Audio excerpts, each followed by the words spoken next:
Yes, hello. I'm Dr. Stephen Greer, and I'm founder of the Disclosure Project, and this is a special announcement about a new campaign we are launching this week, and that is to end permanently the secrecy around UFOs and free energy devices. All of you are familiar with the work we did with Sirius, which became the top pick on Netflix in the past year. And I'd like to thank all of you for supporting that project. This project and the Disclosure Project, launched in 2001 at the National Press Club, are really focusing purely on top secret, unacknowledged special access projects that deal with the UFO, extraterrestrial, and free energy or zero-point energy fields. And what we're doing with this campaign is not just advocating for the government to do something. This is the campaign that will actually end the illegal secrecy. And what's key about the words here is that we are doing this, not the government. And I think you have to understand that the people are the government in a democracy. And our government has completely failed us on this and many other issues and is dysfunctional and corrupt. Therefore, it's incumbent on us, the people of the world, not just the United States, to come together to support this endeavor. We are now working with people from all over the world who have access to archives dealing with the UFO subject, government top secret witnesses, videos, photographs, and other material. And we are asking you, the public, to support this campaign. And you can go to our website, SiriusDisclosure.com, to support it in a number of ways. But one of the chief distinctions I want to make between this and other disclosure efforts that are going on is that this is not an effort to ask anyone else to do it. This is a campaign where we, the people, actually do it. And we are therefore calling this the campaign that actually ends the illegal secrecy. Illegal is a key word here, and I want all the military, corporate, intelligence officials, government officials who know about the operations that deal with UFOs, advanced technologies such as zero-point anti-gravity, gravity control, and related subjects, that those projects, even though you may not be aware of it because you are in a compartment away from most of the other leadership of the organizations that manage them, are being run illegally. I will get more into this in a moment. What the public needs to understand is that the future of our civilization, not only in how we live on this planet and whether we have an environment and an biosphere, an ecosystem to live in, will be here, but also how we're going to live into the future and what our relationship will be with these interstellar civilizations is hanging in the balance.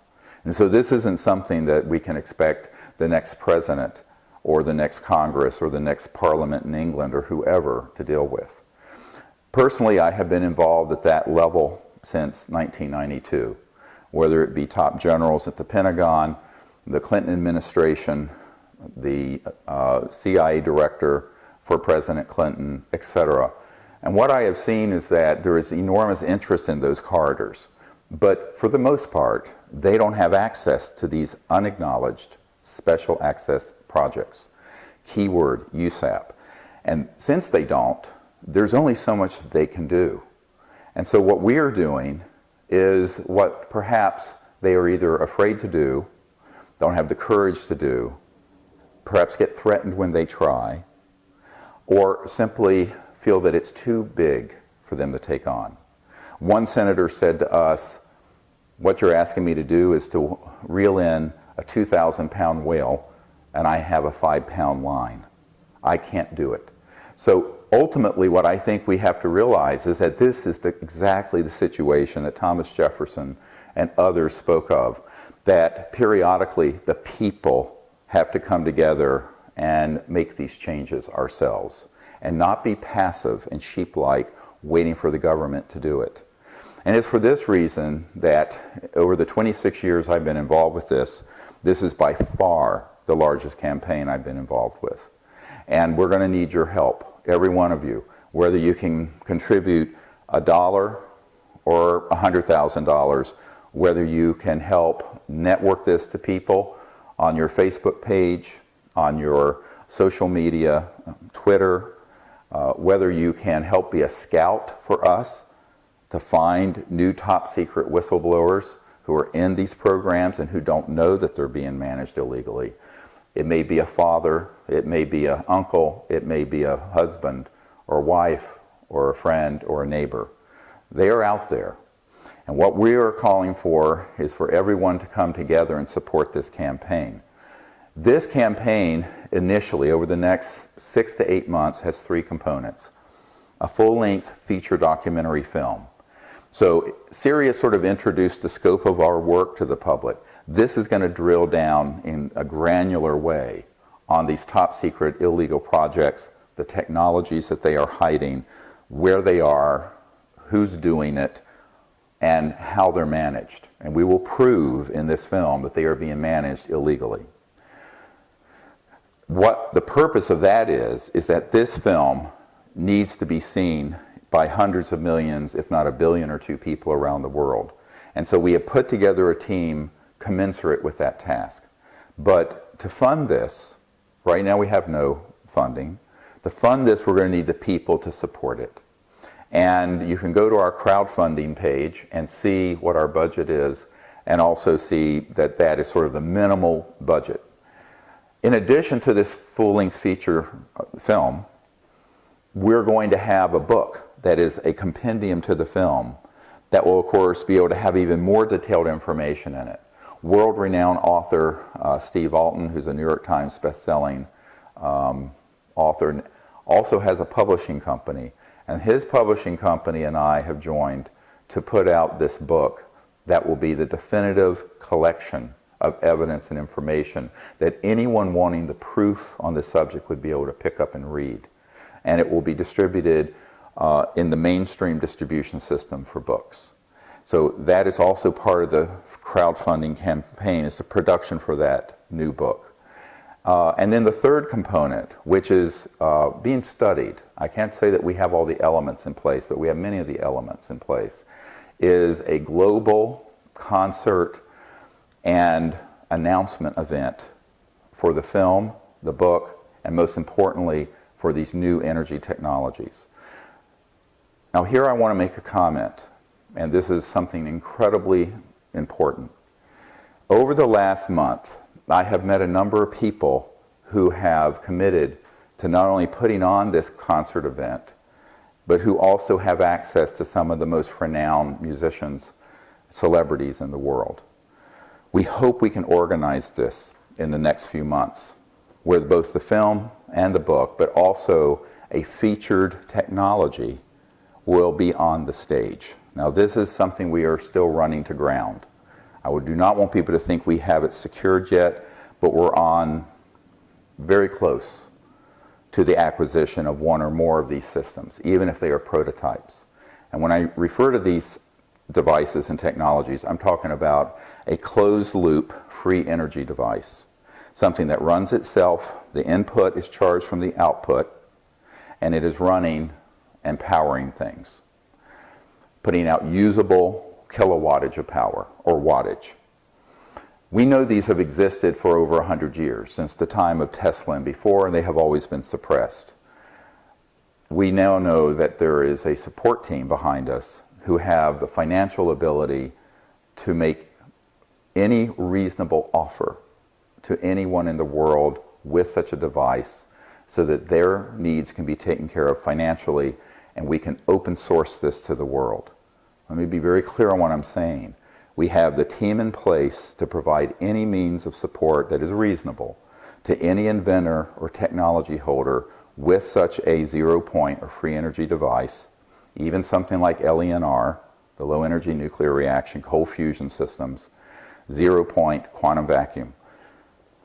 We have these folks on board this project at this time, and they are committed fully to open sourcing this. Our agreement is explicit that the people who will work with us on this and are working with us have agreed to support the scientists, the inventors, and the technology holders in any way they need to, financially. And strategically, my team will launch this technology and put it out to the public free of cost. The plans, all the intellectual property will be open source, no patenting, and no secrets, so that the world can quickly adopt the technology and pull us out of the precipice, away from the precipice that we are plunging down. And that is a biosphere collapse due to our use of fossil fuels and nuclear power and the increasing have and have not impoverishment of the world that is necessary, unfortunately, when you're using fossil fuel systems and central utilities. Half the world's population is in enormous poverty. And this is an artificial result of the energy system and the basic infrastructure our civilization is using. So as an act of compassion to our fellow humans, we know that this needs to be moved in a way that doesn't fall into all the pre-existing traps dealing with technology seizures, national security orders, patent seizures, corporate buyouts of technologies that then put them on a black shelf. All of that has to be overcome, and the only way to do it is to get these technologies, have them independently reproduced and proven, and then massively, and I mean massively, disclosed. So our goal is that this concert and technology announcement event would be a global celebration of us starting a new chapter in human civilization on Earth. A civilization that can endure for hundreds of thousands of years without destroying the biosphere and is worthy of going into space peacefully and is capable then of having a just society, so we find a way to make peace on this planet. This is really the scope of the project. And over, I would say, the 26 years that I've been involved with this, I have never seen the sort of support and significant people who now get it. And I think this has reached a critical mass of consciousness where the people who understand the problems that we're in this planet now are really on board. And these are really substantial groups of folks, not just in the United States, but in the Middle East, Europe, Asia, India, throughout the world. Now, I've been carefully building this network for 25 years. And it is my hope that this is now going to be the fruition of those endeavors. But we really can't do it alone. We not only need your financial support for this campaign that ends illegal secrecy, we need your networking support, because the reason we survived the launch of the Disclosure Project is that there were millions of people watching. Anyone who tries to do something like this in obscurity, I was told in 1991 by a national security attorney, they are all dead men walking. However, if we come together in unity to do this together and bring millions of people, billions if we can, onto the platform, we can launch this technology and launch this information in a way that simply cannot be stopped. I was just looking through this, which is the briefing packet that was done and put together for President Obama, that was provided to John Podesta, who has talked so much about how he regrets, as in his long years in government, not being able to effect UFO disclosure. And as you know, Hillary Clinton and others have been talking about this on Jimmy Kimmel and others. What I'm quite sure of is that their inability to do anything about it is because of this nature and the structure of illegal secrecy. So that's what we have to do. We have to do this because the system here in Washington, and by the way, I'm speaking to you from Washington, D.C., and looking right now at the Washington Monument and the White House. This is something for us, we the people, to do. And I think that if we wait for the government to do it, we'll all be dead. I'll be 100 years old before it'll happen. And I think if the people lead, however, the leaders will then follow. So we have to be the leadership effort. And that's what every person listening to this has to understand. I want to empower each of you to view yourselves as citizens of the earth, but also citizens of the cosmos. And that it is our charge, it is our challenge, it's our task to begin a new civilization on this planet that can go forward into space in peace and using free energy and have a just civilization on Earth where we eliminate once and for all environmental destruction and punishing poverty, which is now so prevalent around the world. Only then are we worthy to be welcomed into the neighborhood of interplanetary and interstellar civilizations. So this is the great challenge of our time. And you cannot have peace in this world when you're living in a system that is so unjust that it guarantees half the world is in horrible poverty. And for those of us who aren't in horrible poverty, our very existence is cannibalizing Mother Earth and destroying her. This is no way for a people to live. So it's our time to do the right thing. This is the time. There's no generation to pass this on to. 100 years ago, there were cans kicked down the road. 50 years ago, on the UFO and ET issue, cans were kicked down the road. This is 2016. We don't have another 100 years. Neither the geopolitical situation nor the environmental situation can withstand another 100 years of inaction, passivity, and cowardice. So we have to find the courage to do this somehow. And I think if we all work together, we can do it. It's nothing I can do by myself. It's nothing any one person can do. But if we all come together and do it, it absolutely can be done. And it can be done very quickly. And what I've been feeling, what I've been sensing, the elements are all coming together very quickly. There has been a building like this, and now it's gone straight up in terms of the people, institutions, what have you, that are involved in the project we've been working on for 25 years.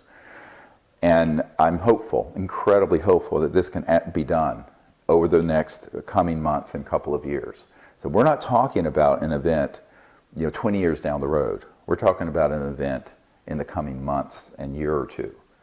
And I hope that all of you will join us. You'll help us with the crowdfunding at the site that's on the screen. I hope you can help us with finding the evidence and witnesses, and that you'll keep what we're doing in your thoughts and prayers as we start on this enormous undertaking, and doing this as we think about our children and our grandchildren and those who come to this planet after us. I always say that we really are starting a civilizational change that's a once in every few thousand year change.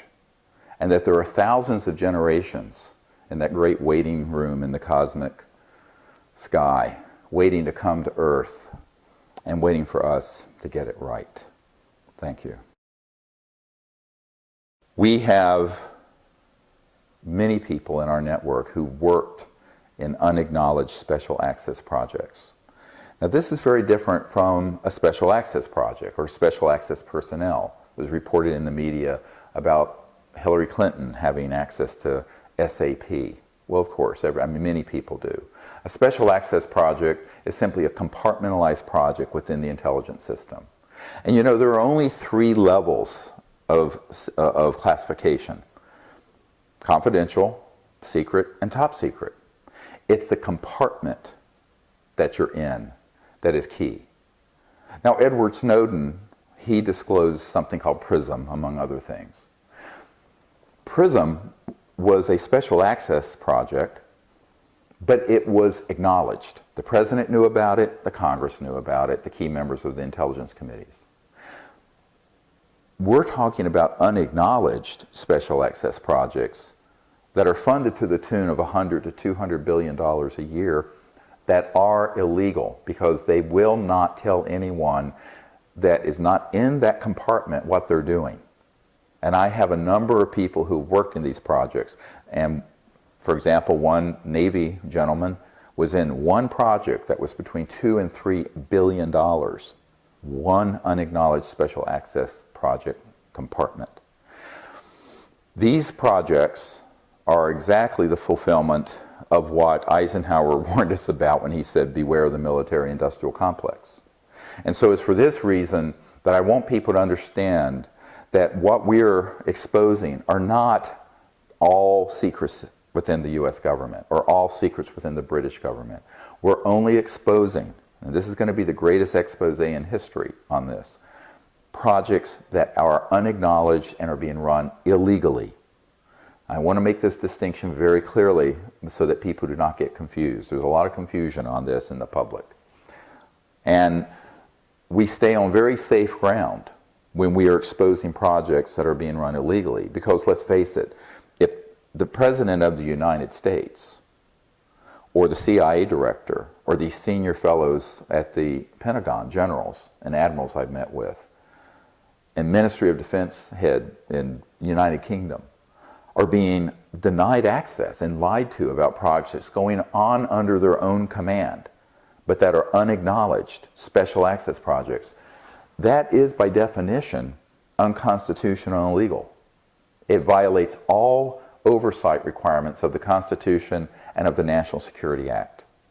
So we want to be really clear that those are the projects that we are going to bring forward and let people know about. And the reason these projects have such extreme secrecy around them is because the implications are so vast. When I started this project, Starlight Initiative, which I was helping Lawrence Rockefeller, and he and I were in the early days in 1993 and 4 collaborating on this. I was at his ranch out in the Tetons, and the JY Ranch, which had been the Rockefeller Ranch out there. And he took me out one night out onto the deck and he said, "You know, Dr. Greer, the implications of this disclosure are so vast and so profound that no aspect of life on Earth will be unaffected." And I turned to Mr. Rockefeller and I said, "Yes, sir, that's why they're unacknowledged. That's why they're so secret. That is precisely the problem. If this were a trivial issue, it would have leaked out in the New York Times decades ago. It's because the implications are so profound. But these implications and the secrecy has become a threat to all life on Earth. The first head of the CIA, who after he retired, Admiral Roscoe Hillenkoetter, said in a letter that I have that the secrecy around UFOs is a threat to the national security. The UFOs are not a threat. He did not say that. The secrecy is a threat. And so it's not only a threat to the national security of the United States and other countries, it is now, and that was in 1961, it is now 50 some years later, has become an existential threat to all life on Earth because we are now destroying the biosphere and also creating a geopolitical time bomb where there's so much poverty and disparity of income that it can go in only one direction, and that is violent global revolution, unless we fix it. And so that's why this issue is so important. It is not a trivial issue.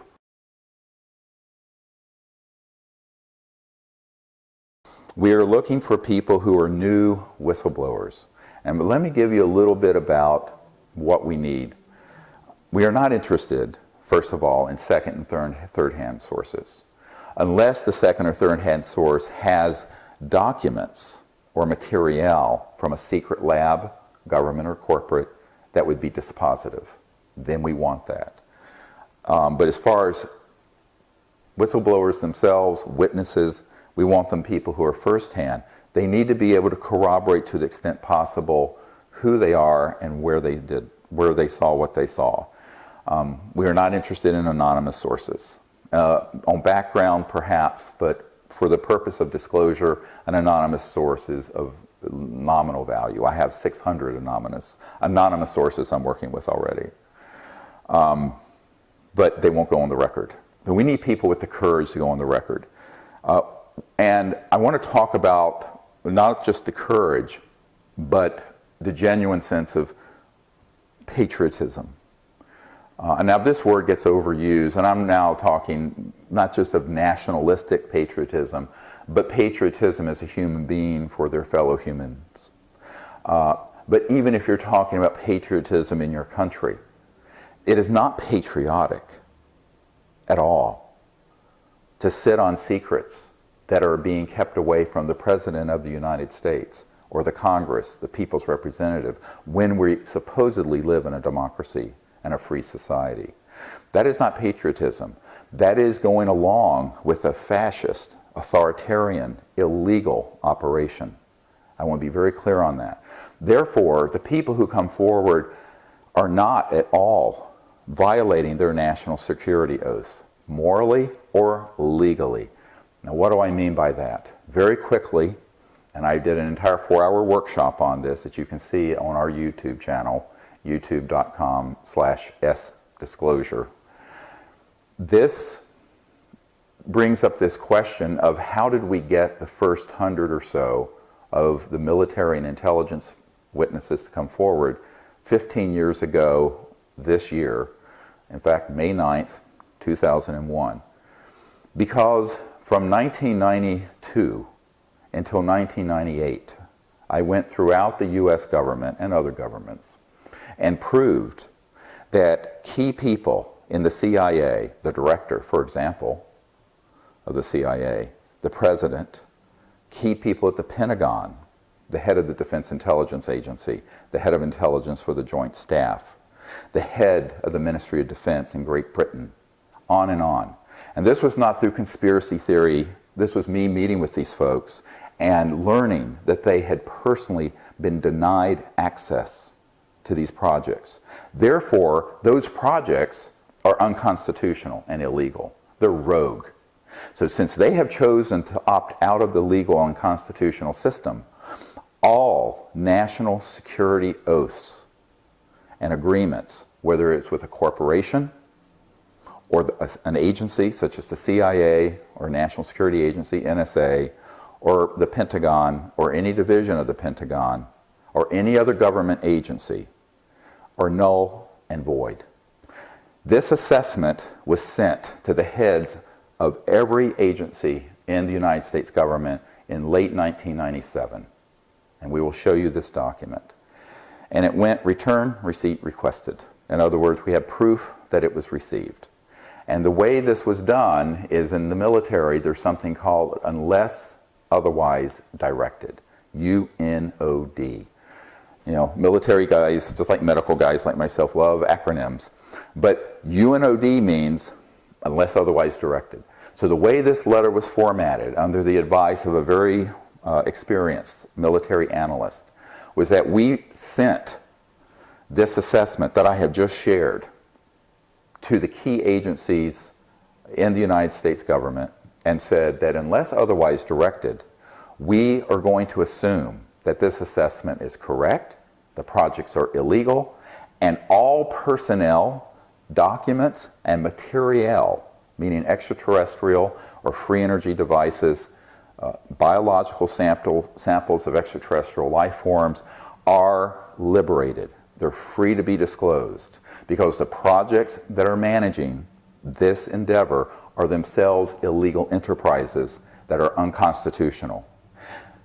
From 1997 until now, which is April 2016, 19 years almost, there has not been a single agency or person, privately or publicly, to contradict that assessment. And therefore, all of you who are listening, who work at Pahut Mesa, so-called Area 51, Dugway Proving Grounds, Edwards Air Force Base, Lockheed Skunk Works in the Cube, Pine Gap facility in Australia, etc. and so on, you are not required to go along with any secrecy oaths that you have signed. I am asking all of you to contact me at witnesses@seriousdisclosure.com. We'll put that up on the screen. Witnesses@seriousdisclosure.com. And you will be handled with the utmost confidentiality and professionalism. If you have documents or material, those can also be handed over. So those of you who are witnesses to UFO research projects, zero-point energy, gravity control projects, ET technology transfer operations, and so forth, I'd ask for you to contact us as soon as possible. And I also would ask that those of you who have knowledge of the counterintelligence programs that have staged illegal mutilation and abduction projects also contact us. And those of you with knowledge of SDI, the Strategic Defense Initiative, which has been piggybacking within it a operation to target extraterrestrial vehicles as they approach Earth or around the Earth. In addition, civilian victims, firsthand, who have clear memory or evidence, video or otherwise, of having been abducted or been witness to paramilitary human involvement in military abductions and mutilations that are staged to appear as extraterrestrial, please contact us immediately. Now, those of you with such a claim will need to be able to have some sort of corroboration to prove it, unless there's incredibly strong other corroborating witnesses to it. But we know that this is going on. We know that many of the people who have been victims of these operations have been, in a sense, cannon fodder on a psychological warfare campaign to prepare the public for a false or cosmic flag operation. A false flag operation, it basically is when covert military or intelligence operations stage something when there's no evidence for it in order to manipulate the masses.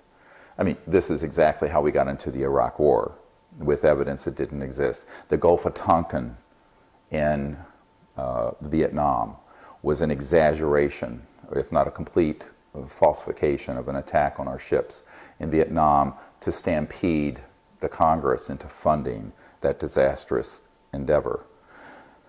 And we know from sources inside the covert, unacknowledged special access projects that these plans are in place to hoax a threat from outer space. Those of you who know of the plans or who have been involved in the tactical operations dealing with this hoaxing need to contact us, as we wish also to expose those operations so that the public is not deceived again, or can be, or as the WHO said, we won't be fooled again into another disastrous conflict, which this time they were trying to create an interplanetary conflict. So we want people who, with knowledge of that from either in the civilian sector who have been victims of these events, or people who have been operationally involved, of whom I have interviewed about a dozen, but so far they have not been willing to go on camera. We need these folks to go on camera and with evidence, because this is very important. If not, we will not include it in the film. We have to have all of this nailed down to dispositive proof. So we're asking for cooperation on those areas. Also, people who may be in the civilian sector, who have inherited from family government documents, parts of UFO craft, if we know these exist, or other extraterrestrial artifacts or evidence, please contact us. People who are in current projects who have this sort of evidence also can contact us, or if you are retired, it was expressed to me last night by a CIA figure, very prominent, who's retired, that he's afraid that his retirement package benefits would be at risk. It is not at risk, because you are not going to be punished for exposing programs that have been run illegally, because, and we can prove in a court of law that they are illegal. And since we can prove this, what we have found with everyone who has come forward from the 1990s until now have been left alone. Every single man and woman who came forward and has come forward has been completely left alone. They have not been threatened, they have not lost pensions, they have not had any repercussions at all, because we did this unless otherwise directed strategy, and it has worked. So I would encourage you to find the courage to do the right thing and step forward on behalf of humanity, and certainly on behalf of the people of the United States, if you're in America, or the people of whatever country you are in. And believe me, these programs extend around the world. It's not just the United States. The question of technology. The technology we're looking for, we have a couple of that are in pursuit, close pursuit, are technologies that we know there are thousands of inventors and groups around the world over the years who have been victimized by new energy suppression. And the Federation of American Scientists in 2010 wrote a report on this, their national security project, that over 5,100 patents had been seized.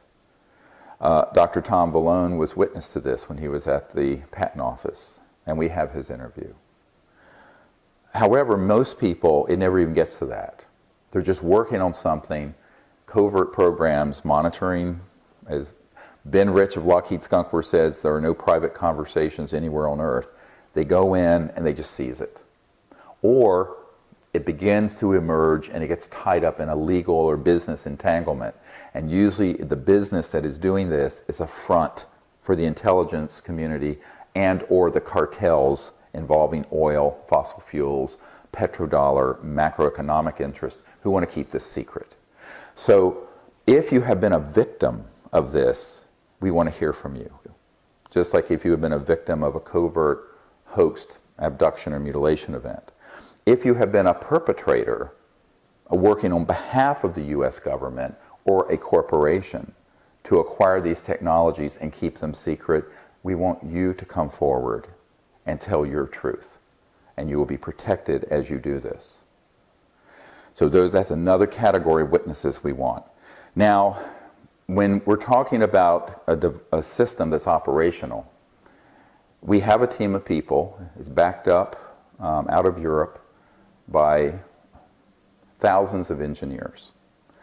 And if you have a legitimate operational system or can build one up because you have done so in the past, very quickly, and by very quickly I mean within the next couple of months, we require the following. It must be able to be transparently tested and then from the plans independently reproduced and proven. We are not interested in secret black boxes at all. You must be willing to cooperate with a project of this technology being open sourced and provided to the world without patent or intellectual property limits. This does not mean, and this is the first time in my 26 years I can state this, listen very carefully, this does not mean that you will not be compensated. If you put your life's work in this, you will be compensated. And I'm not going to talk about numbers, it's not appropriate, but let's just say any reasonable amount can be provided to you. And then lastly, it has to be closed loop. What do I mean by closed loop? It has to be something that the input power that starts the technology, whether it's a battery or a capacitor system or whatever it is, has to be run from the output while the device is still carrying, running something in the real world with wattage power. A practical operating system. But it cannot be plugged into a wall. If it's plugged into a wall, it has to be unplugged. It has to have a power-up unit that stays charged. So it is a freestanding, continuously running, over unity, quote, free energy system. Now, free energy is actually the wrong term because you're actually pulling energy from this almost infinite or perhaps infinite field that Tesla described of whether it's zero point or quantum vacuum. You can argue about what it is, and the same thing with LENR. But it has to be closed loop, it has to be transparently tested, and we must be able to independently reproduce it at our cost, not yours. And you must cooperate with it being massively disclosed. Our goal is that at least 1 billion people will learn about this system, whatever this system is. And I'm fairly confident that we can do this. Now the reason for that is that once hundreds of millions or a billion or two people know about it, it doesn't matter if the mainstream media won't report it because they're lackeys of the agency, the intelligence community.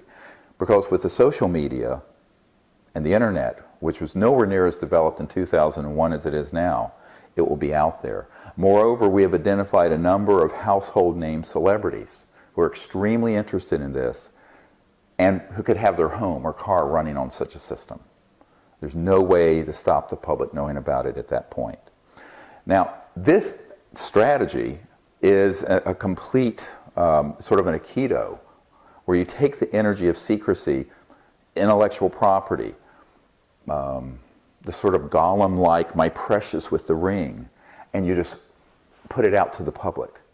And this completely frustrates all the traps that have been set by the corporate intellectual property, patent, and intelligence community to seize and suppress these technologies. We have mapped out dozens of strategies that those who want to keep these technologies secret have used.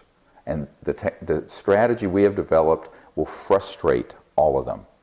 But it requires a completely different thinking than what is normally done in Silicon Valley, for example, with intellectual property, where the new Apple iPhone is more secret than the National Security Agency's algorithms.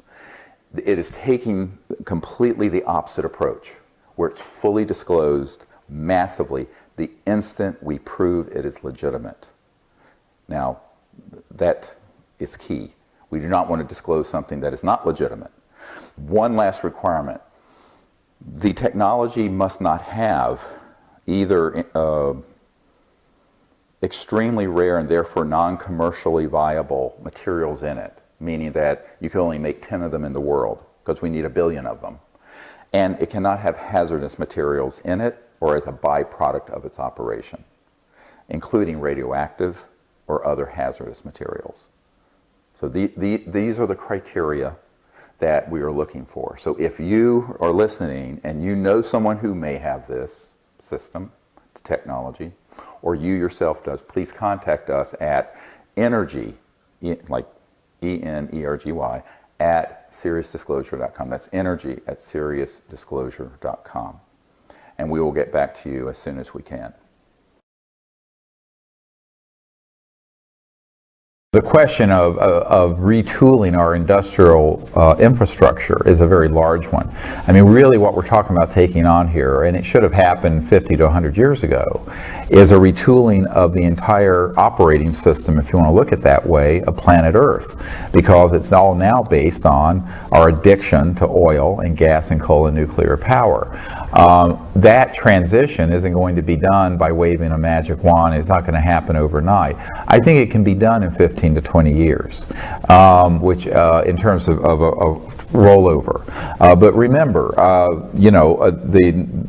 in terms of having a technology from its inception to its widespread application, today is much faster than it was 20 or 30 or 40 years ago with communication and the internet and all of that. Look at cell phones, look at computers. I mean, all of these things have a way. So we think that getting these systems developed can happen fairly quickly. We have people on our team who can arrange to have a manufacturing facility from scratch stood up within a year. That could be running on these new energy systems themselves, so they're non-polluting, that could then be cranking these systems out by the hundreds of thousands or millions. Of course, there's going to have to be some really large funding support to move things into that level that quickly, but we know that can be done. But you first have to get to this robust demonstrator, and then there'll be the level of support to do that. I think the other thing to remember here, and this is something that we haven't touched on, is that, and it's implicit in this whole discussion, is that right now, our entire way of living on the planet is a very heavy footprint. It's a huge burden on the Earth. And the reason for it is because of the type of energy systems we have. I remember as a high school student being with Archibald MacLeish, and he was saying at that time, in the 70s, early 70s, that the technologies already existed to scrub all of our smokestacks and manufacturing to zero effluent, zero pollution. But it took so much energy to do that, And energy itself created so much pollution, was so costly, that you got to this point of diminishing return very quickly. But what happens when you have free energy, literally, because the energy is coming from the environmental magnetic flux field, and it's non-polluting energy, there's no pollution associated with these systems, well then all the manufacturing can be zero impact in terms of clean. There can be 100% recycling, because recycling is an energy intensive process. There can be desalination of water, which, I mean, there are pipelines for gasoline that run thousands of miles across continents, so even the desert shall bloom, you know, to quote a biblical concept. There's no shortage of water on the earth, there's a shortage of potable, fresh water, but the oceans are 2/3 covering the earth. And so the air itself has enormous moisture in it, and there are people that we're working with who develop very efficient systems for squeezing moisture out of the air to create potable water or irrigation water, but those take electricity. So, but if your electrical needs are met from these systems, suddenly you can visualize a planet completely transformed and liberated from the shackles of the economic slavery of the current energy and manufacturing system that requires more than 2/3 of the world living in poverty. Is that this isn't a pipe dream, this can absolutely be done. The critical thing that's been missing for decades is a big breakthrough. That's why I call it a breakthrough campaign that we're trying to do in the basic energy generation arena. And that's cost effective, and that puts out large amounts of energy and power that can be used for these purposes.